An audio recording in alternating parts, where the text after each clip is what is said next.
بسم اللہ الرحمن الرحیم۔ ناظرین، رمضان کا مہینہ ہے اور آخری عشرہ جاری و ساری ہے، تو آخری عشرے میں لیلۃ القدر کے حوالے سے آج ہم مختصر سی گفتگو کریں گے۔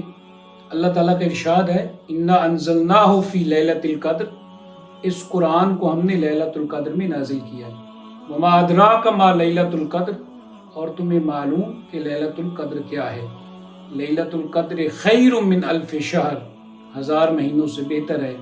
اور سب سے اہم بات یہ ہے کہ تنزل الملائکۃ والروح فیہا باذن ربہم من کل امر، اللہ کے حکم سے فرشتے تو آتے ہی ہیں، جبریل امین آتے ہیں، اور یہ رات سلام یہ حتی مطلع الفجر، فجر کے طلوع ہونے تک سلامتی والی ہے۔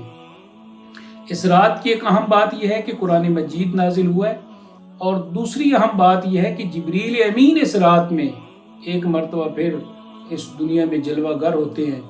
اب اس رات کے اندر جو فضیلت ہے اس کو حاصل کرنے کے لیے دو تو بڑی اہم دعائیں ہیں کہ ہم اس رات میں اللہ تعالیٰ سے کثرت سے یہ دعائیں کریں۔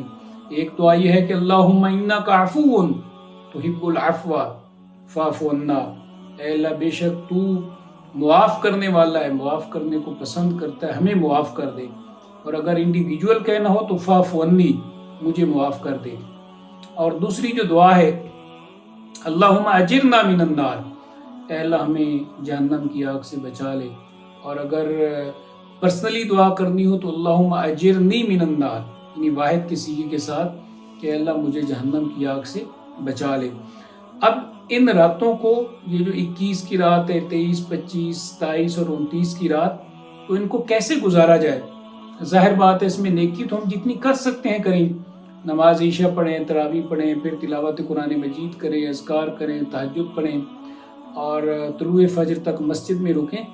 لیکن اس میں ہم اگر نیکی زیادہ نہ بھی کر سکیں، اور مغرب کی نماز ہم نے جماعت سے پڑھ لی، عشاء کی پڑھ لی، اور تراویح پڑھ لی، اور اس کے بعد تہجد پڑھ لی، اور درمیان میں ہم سو بھی جائیں، تو اس میں اہم بات یہ ہے کہ ہم کم از کم گناہ کی کوئی بات نہ کریں، غیبت نہ کریں، اور کوئی بد لحاظی نہ کریں، اور کوئی اور غلط کام نہ کریں، اور جو ہم سوشل میڈیا بے تحاشا استعمال کر رہے ہیں اس سے اوائڈ کریں۔